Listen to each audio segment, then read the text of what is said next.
창세기 1장 14절부터 19절을 보도록 하겠습니다. 창세기 넷째 날 두 큰 광명체. 창세기 셋째 날은 빛이신 예수님이 죽으시고 부활하심으로 하나님 백성을 양육할 수 있는 땅과 복음을 모르는 짐승에 불과한 자의 생명을 살리기 위한 생명의 양식을 준비하시게 되는데, 땅은 풀과 씨 맺는 채소와 각기 종류대로 씨 가진 열매 맺는 나무를 나게 하신 것은 예수님의 살과 피인 복음의 말씀을 말하는 것으로 이스라엘 백성들에게 광야에서 주신 율법의 모형이 하나님이 셋째 날에 준비하신 양식인 것입니다. 여기서 율법은 십계명과 제사 제도를 말합니다. 그래서 짐승이나 먹는 풀은 복음을 알기 전에 먹는 것으로, 풀이 상징하는 율법을 먹기 시작하여 점차 복음을 알게 되어 믿음의 백성이 되는 것을 말합니다. 다시 말하면 아이가 태어나면 젖을 먹기 시작하여 점차 성장함으로 이유식을 먹고 밥을 먹는 것과 같은 의미인 것입니다. 밥을 먹어야 장성한 사람이 되는 것과 같이 단단한 음식인 씨 가진 열매 맺는 나무를 먹어야 믿음의 열매를 맺어 구원을 얻게 되는 것입니다. 그래서 하나님은 자신의 백성을 양육할 예비하신 땅에 풀과 씨 맺는 채소와 씨 가진 열매 맺는 나무를 나게 하신 것입니다. 그리고 오늘은 넷째 날의 이야기를 하는데, 낮을 주관하는 광명체와 밤을 주관하는 광명체를 만들어 땅을 비추게 하고 별들을 만들었다고 말합니다. 본문 14절에서 18절을 보면 창세기 1장 14절, 하나님이 이르시되 하늘의 궁창에 광명체들이 있어 낮과 밤을 나누게 하고 그것들로 징조와 계절과 날과 해를 이루게 하라. 여기서 광명체는 3절에 나오는 빛이 이스라엘 빛과 다른 뜻으로, 3절의 빛은 오르라는 히브리어로 예수님을 상징하는 단어이지만, 본문의 광명체는 마오루라는 히브리어로 광명체, 광채라는 뜻으로 스스로 빛을 내는 것이 아닌 빛을 반사하는 광명체라는 의미를 담고 있는 것입니다. 창세기 1장 15절, 또 광명체들이 하늘의 궁창에 있어 땅을 비추라 하시니 그대로 되니라. 하나님이 두 큰 광명체를 만드사 큰 광명체로 낮을 주관하게 하시고 작은 광명체로 밤을 주관하게 하시며 또 별들을 만드시고, 하나님이 그것들을 하늘의 궁창에 두어 땅을 비추게 하시며 낮과 밤을 주관하게 하시고 빛과 어둠을 나누게 하시니 하나님이 보시기에 좋았더라. 하나님은 밤과 낮을 구분하시고 계절과 날과 해를 이루게 하신 것이며, 밤과 낮 그리고 계절과 해는 절대로 변하지 않고 수천 년이 지나도 동일하게 유지되게 하고 계신 것입니다. 이러한 우주 만물을 볼 때에 하나님이 살아계심을 알 수 있는 것입니다. 그래서 사도 바울은 로마서 1장 19절에서 20절에 이렇게 말합니다. 로마서 1장 19절, 이는 하나님을 알만한 것이 그들 속에 보임이라. 하나님께서 이를 그들에게 보이셨느니라. 창세로부터 그의 보이지 아니하는 것들 곧 그의 영원하신 능력과 신성이 그가 만드신 만물에 분명히 보여 알려졌나니 그러므로 그들이 핑계하지 못할지니라. 우주 만물을 바라보면 하나님이 살아계심을 알 수 있다고 말하는 것으로, 하나님은 하나님이 살아계심을 알게 하시기 위하여 밤과 낮 그리고 계절과 해를 절대로 변하지 않고 수천 년이 지나도 동일하게 유지하게 하시고 계신다는 것입니다. 그럼 본문이 말씀하고 있는 영적인 의미를 알아보도록 하겠습니다. 먼저 두 광명체로 낮과 밤을 주관하게 하신다고 합니다. 낮은 2절에 하나님의 영은 수면 위에 운행하신다라는 말씀처럼 성령님이 자신의 백성을 품에 안고 있는 자들을 말하고, 밤은 그 외에 사람들인 흑암에 사는 자들을 말하는 것으로 이를 모두에게 빛을 비추어 주는 것을 말합니다. 궁창에 두 큰 광명체를 두어 낮과 밤에 빛을 반사하게 비추게 하셨다는 것입니다. 본문의 광명체는 스스로 빛을 내지 못하고 반사하는 빛이라 말씀드렸듯이, 빛이신 예수님이 비추어 주신 빛을 반사하여 비추는 빛을 말합니다. 그래서 빛을 반사하는 두 큰 광명체는 두 증인의 의미로 복음을 먼저 깨달은 자들이 복음을 전하는 모습을 통하여 두 광명체를 통하여 표현하고 있는 것입니다. 두 증인이 복음을 전하는 모습인 계시록 10장 8절과 11장 3절을 봅니다. 계시록 10장 8절 하늘에서 나서 내게 들리던 음성이 또 내게 말하여 이르되 내가 가서 바다와 땅을 밟고 서 있는 천사의 손에 펴놓은 두루마리를 가지라 하기로. 여기서 두루마리는 복음의 말씀을 말합니다. 계시록 10장 9절 내가 천사에게 나아가 작은 두루마리를 달라 한즉 천사가 이르되 갖다 먹어 버리라 내 배에는 쓰나 내 입에는 꿀같이 달리라 하거늘. 계시록 10장 10절 내가 천사의 손에서 작은 두루마리를 갖다 먹어 버리니 내 입에는 꿀같이 나나 먹은 후에 내 배에서는 쓰게 되더라. 복음의 말씀을 먹고 깨달으면 꿀같이 다나 복음을 깨달은 후에는 육신이 원하는 대로 살지 못하므로 쓰다고 말하는 것입니다. 계시록 10장 11절 그가 내게 말하기를 내가 많은 백성과 나라와 방언과 임금에게 다시 예언하여야 하리라 하더라. 작은 두루마리를 먹어 복음을 깨달았으면 모든 나라에 복음을 전하라는 것으로 어디에 복음을 전하라는지 이어지는 11장 1절에서 3절을 봅니다. 계시록 11장 1절 두 증인 또 내게 지팡이 같은 갈대를 주며 말하기를 일어나서 하나님의 성전과 제단과 그 안에서 경배하는 자들을 측량하되 성전 밖과 마당은 측량하지 말고 그냥 두라. 이것은 이방인에게 주었은즉 그들이 거룩한 성을 42달 동안 짓밟으리라. 내가 나의 두 증인에게 권세를 주리니 그들이 굵은 베옷을 입고 1260일을 예언하리라.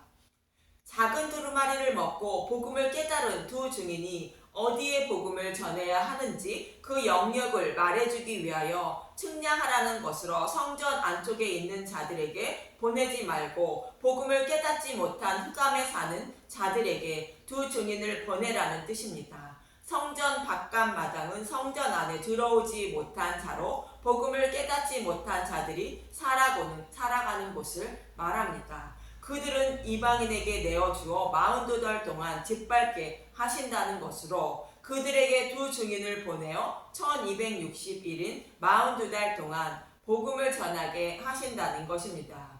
여기서 이방인이 짓밟은 것은 사탄의 노예로 살아가는 이 땅의 모습을 말하는 것으로 복음을 모르는 그들에게 복음을 깨달은 자들로 하여금 복음을 전하게 하신다는 뜻입니다. 복음을 전하는 전도자들이 복음을 깨달은 것은 창세기 셋째 날에 예수님의 죽으심과 부활로 땅과 생명의 양식을 준비하신 것을 먹여 주시고 깨닫게 하신 것입니다. 이렇게 깨달은 복음을 가지고 복음을 전하는 두 증인들이 낮과 밤에 빛을 비추고 있는 모습이 창세기 넷째 날인 것입니다.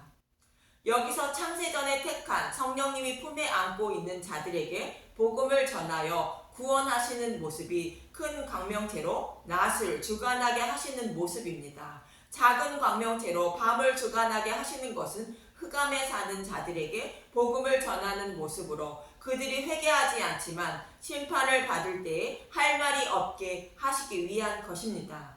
복음을 전하는 소리를 듣지 못하여 예수님을 믿지 못했다는 소리를 하지 못하도록 택함을 받지 못한 자들에게도 복음을 전하는 모습인 것입니다. 그럼 요한복음 1장에서는 창세기 넷째 날까지의 모습을 어떻게 표현하고 있는지 보도록 하겠습니다. 먼저 요한복음 1장 5절은 창세기 첫째 날의 모습처럼 어둠에 비치신 예수님이 오시고 요한복음 1장 5절 빛이 어둠에 비치되 어둠이 깨닫지 못하더라.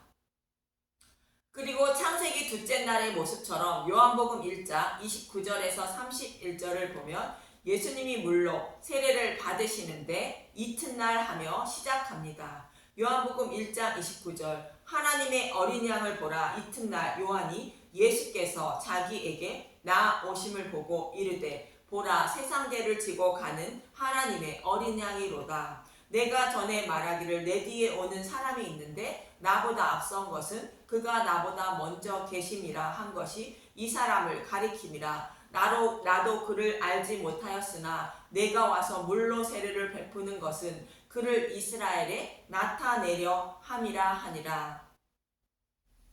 또 창세기 셋째 날은 어둠에 있던 자들을 하나님이 양육하시는 광야로 인도하듯 구약의 마지막 선지자인 세례 요한을 따르던 사도 요한과 베드로의 형제 안드레를 예수님께 인도하게 됩니다.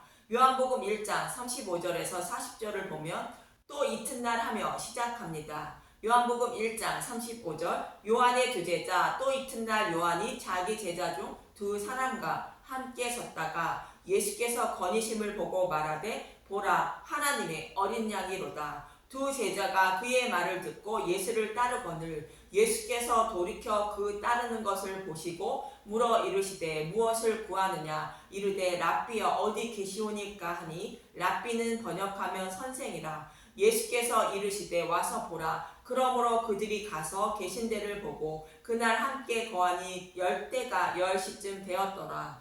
요한의 말을 듣고 예수를 따르는 두 사람 중 하나는 시몬 베드로의 형제 안드레라. 이처럼 세례 요한을 따르던 두 사람이 하나님이 예비하신 땅을 상징하며 생명의 양식인 예수님께 나아간 것입니다. 예수님은 이들에게 생명의 양식을 먹여주신 것입니다. 세례 요한은 구약의 마지막 선지자로 흑암을 상징하는 것으로 흑암에 있던 요한의 두 제자가 빛이신 예수님께 나아가는 셋째 날의 모습인 것입니다. 그리고 창세기 넷째 날에 복음을 깨달은 자들이 두 증인이 되어 복음을 전하는 모습으로 빌립이 하나님 백성인 나다네에게 빛을 비추어 주고 있는 모습인 것입니다. 요한복음 1장 43절과 45절만 보면 이튿날로 시작합니다. 요한복음 1장 43절 빌립과 나다네엘을 부르시다. 이튿날 예수께서 갈릴리로 나아가려 하시다가 빌립을 만나 이르시되 나를 따르라 하시니 빌립은 안드레와 베드로와 한 동네 벳세다 사람이라. 빌립이 나다네엘을 찾아 이르되 모세가 율법에 기록하였고 여러 선지자가 기록한 그 일을 우리가 만났으니 요셉의 아들 나사렛 예수니라. 빌립은 메시아 언약의 말씀대로 오신 예수님을 나다네엘에게 전하고 있는 모습으로 광명체가 되어 빛을 반사하고 있는 것입니다. 이처럼 창세기 넷째 날은 예수님이 죽으시고 부활하셔서 땅과 생명의 양식을 예비한 것으로 양육하여 복음의 말씀을 깨닫게 하시고 그들을 통하여 어둠에 빛을 비추게 하는 것입니다. 이 모습이 창세기 넷째 날로 예수님은 제자들에게 성령님이 임하고 땅끝까지 복음을 전하게 하셨던 것입니다. 사도행전 1장 6절에서 8절을 보면 사도행전 1장 6절 예수께서 하늘로 올려지시다. 그들이 모였을 때 예수께 여쭈어 이르되 주께서 이스라엘 나라를 회복하심이 이때니까 하니 이르시되 때와 시기는 아버지께서 자기의 권한에 두셨으니 너희가 알 바 아니요 오직 성령이 너희에게 임하면 너희가 권능을 받고 예루살렘과 온 유대와 사마리아와 땅끝까지 이르러 내 증인이 되리라 하시니라. 이렇게 예수님의 제자들은 두 증인이 되어 낮과 밤을 주관하는 광명체가 되어 땅끝까지 복음을 전하게 하신 것이며 7대 절기로 말하면 오순절을 지나 나팔절의 모습이 창세기 넷째 날의 모습인 것입니다. 그리고 별들은 복음 전도자들이 곧 두 증인이 전하는 복음의 말씀을 듣고 어두운 이 세상에 빛과 소금이 되어 빛을 비추는 삶을 살아가는 모습을 말합니다. 그럼 출애굽한 이스라엘 백성의 모습을 통하여 창세기 넷째 날의 모습을 알아보도록 하겠습니다. 창세기 첫째 날에 빛이 있으라 말씀처럼 애굽의 이스라엘 백성들은 유월절 양을 잡고 창세기 둘째 날의 모습처럼 이스라엘 백성들이 홍해를 건너게 됩니다. 창세기 셋째 날의 모습처럼 이스라엘 백성들이 홍해를 건너 하나님이 예비하신 땅인 광야에 들어가 출애굽기 16장에서 하나님이 예비하신 양식인 예수님의 살과 피를 상징하는 만나를 먹고 출애굽기 17장에서 먹은 만나를 마음판에 새겨주셔서 목마름을 해결해 주시기 위하여 반석에서 물을 내어 주어 목마름을 해결해 주게 됩니다. 이 말씀은 성령님이 임하셔서, 여기서 성령님이 임하신다는 것은 오순절을 의미합니다. 복음을 깨닫게 하시는 모습을 모형하는 것입니다. 그리고 창세기 넷째 날에 예수님이 복음을 전할 제자들을 부르시는 모습처럼 모세는 동역자를 모으게 되는데, 출애굽기 18장은 모세의 장인 이도라가 모세를 방문하는 21절과 22절을 보면, 출애굽기 18장 21절 너는 또 온 백성 가운데서 능력 있는 사람들 곧 하나님을 두려워하며 진실하며 불의한 이익을 미워하는 자를 살펴서 백성 위에 세워 천부장과 백부장과 50부장과 10부장을 삼아 그들이 때를 따라 백성을 재판하게 하라. 큰 일은 모두 내게 가져갈 것이요 작은 일은 모두 그들이 스스로 재판할 것이니 그리하면 그들이 너와 함께 담당할 것인즉 일이 내게 쉬우리라. 모세 혼자 많은 일을 감당하며 백성들을 인도하는 것은 무리라는 것으로 동역자로 천부장과 백부장과 50부장과 10부장을 세워 일을 나누어 하라는 것입니다. 모세는 예수님의 모형으로 예수님이 천하 만민에게 복음을 전하여 구원하시기 위하여 복음 전도자를 세워 땅끝까지 복음을 전하여 그들을 구원하시는 모습을 모형하고 있는 것입니다. 이처럼 창세기 넷째 날은 예수님이 죽으시고 부활하신 셋째 날에 땅과 생명의 양식을 예비하신 것을 먹고 복음을 깨달은 자들이 아직 복음을 깨닫지 못한 자들에게 복음을 전하는 모습을 모형하는 것입니다. 낮과 밤을 주관하는 광명체를 만드시고 빛과 소금이 되어 흑암을 비추는 삶을 살아가는 모습을 모형하는 별을 만드신 것입니다. 저와 여러분도 복음을 깨달은 자들로 두 광명체와 별들의 모습처럼 어둠을 비추는 삶을 살아가야 하는 분들임을 잊지 마시고 살아가시길 간절히 소망하며 기도합니다. 감사합니다.